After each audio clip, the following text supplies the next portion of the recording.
just take too much time to brute force remotely and so on. But what would be super cool is if there was like a way whereby you had a 5-minute window that anything that you captured could be replayed. And what we find is, all right, you have to bear with me 1 minute while I track out the manual that they have.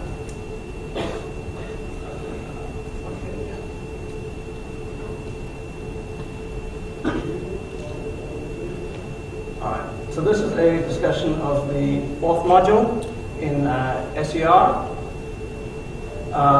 Just to talk very briefly about how the authentication works. Basically what happens is it shoots you out a, like, you have to authenticate message, and that you have to authenticate message will have this thing, a nonce. And the nonce is to prevent replay attacks. So when you have to authenticate, you have to include the nonce in your MD5 hash, right? So this prevents people from doing something whereby you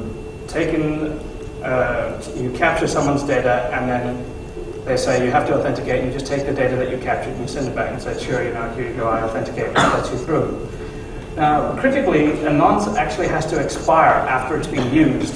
Otherwise, all you do is you create a smaller window for a replay attack. So right here, the default is 300 seconds, which is 5 minutes.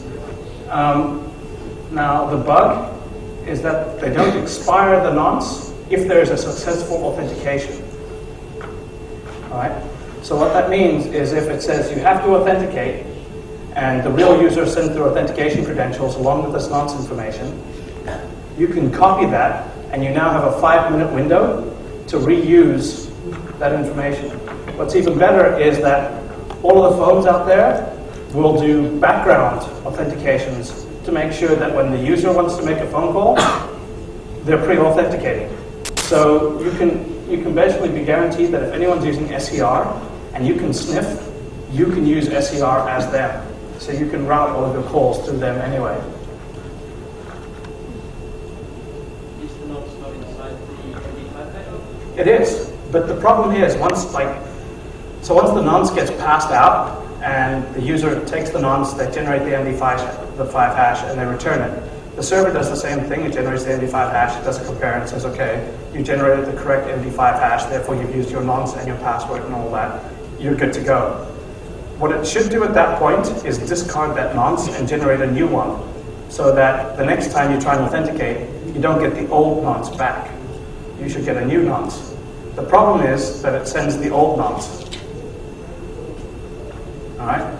So there's a window of opportunity to sniff and reuse the same nonce. So this whole thing about how it's supposed to protect against replay attacks basically means it will protect against replay attacks that happen at intervals of greater than 5 minutes. Any other questions? No? We've got 8 minutes. All right. You mentioned that with the EMM database, you think that people should be putting their details in there to stop someone else from putting forward the details in there. Mm-hmm. Do you reckon since these servers and that are so shitty at the moment, would it be better to not put it in and to hope it doesn't happen, then put it in and to have it manipulated? Like, I know security is no security at all, but I'm just thinking.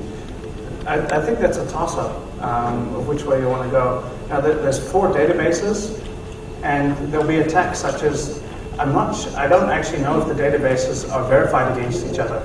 So it might be possible that if you can attack one database, but not the others, they will do a check at some point and say this database has got different information than the rest of us, therefore, like, we better figure out what the fuck's going on. Or if they'll go, well, he's got his information, we've got ours, you know, so be it. I don't know how all that stuff is done internally because they're not very public about it. The thing is that my understanding is that they're basically like there are 4 different competing groups, right?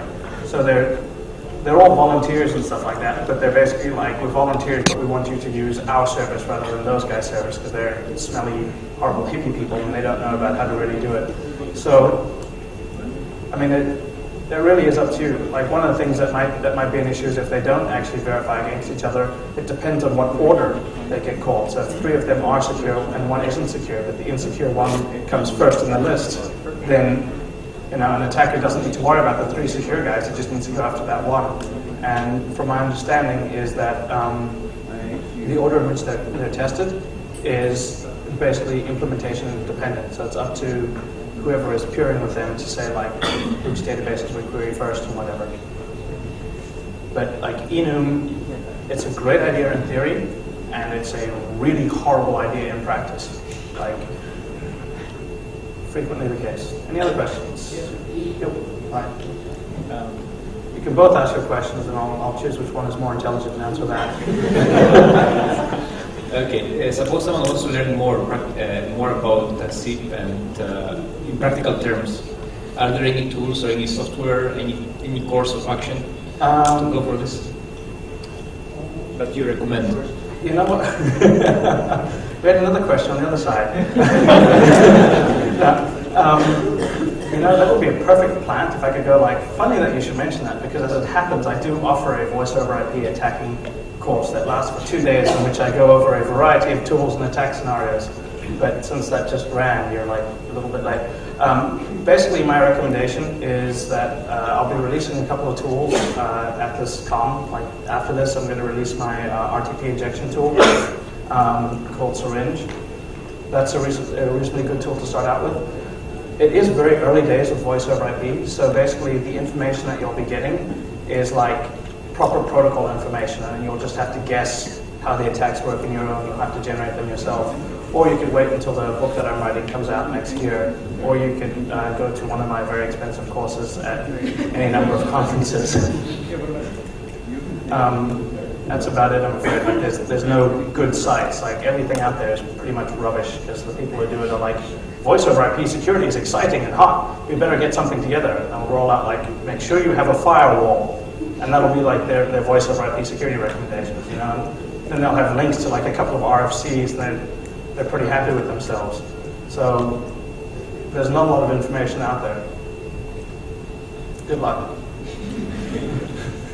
Have you seen any evolution from the vendors regarding accepting SIP and RTP over TLS? Basically, RTP over TLS doesn't work because, you don't have the speed, right?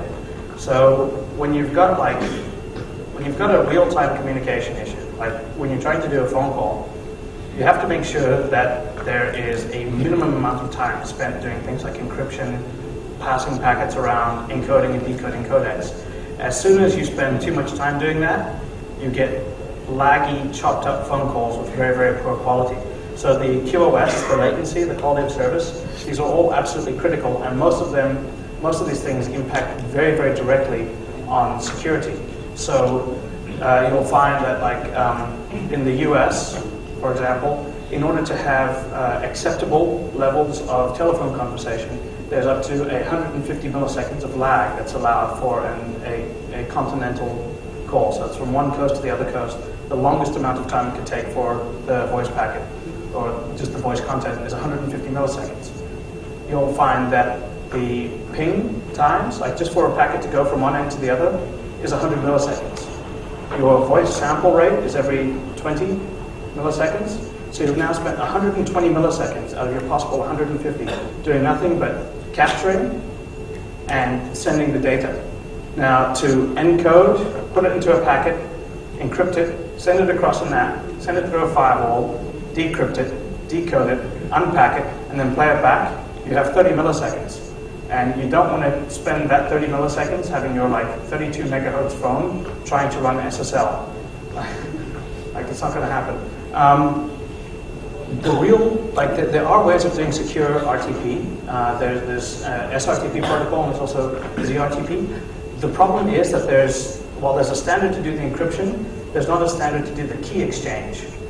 So the vendors have come up with their own sort of like in-house solutions, and by and large, they're basically absolute rubbish. And the way that it ends up going is that your Cisco kit can probably encrypt to other Cisco kit if it's all of like the latest and greatest firmware release or the last stable release or something like that. But as soon as you drop in an open source box or a box from another vendor or anything like that, it's all going to turn to shit. What a nice spin on it. Basically, it's just going to collapse. So encryption, in theory, it's a great idea, and in practice, it's a very bad idea. It doesn't work in voice over IP. Okay. There's nuances to that, but yeah. Additional questions? We probably have time for one last question. Rob? Yeah, they can both see who shouts louder. So you paint a pretty bleak outlook, but you haven't mentioned what, I mean, in the next years, what do you see happening in terms of better detection, and what do you see happening in terms of better security that might not be encryption? Better security probably will happen, but since it has to happen everywhere in order for the entire thing to actually be secured, like it's not going to be good enough if a few places have good security if all the telcos have bad security, right? That doesn't solve anything. It's like the internet. It's like you can have very good firewalls in place, but as long as there's still people who click on things that get emailed to them, you're still in trouble.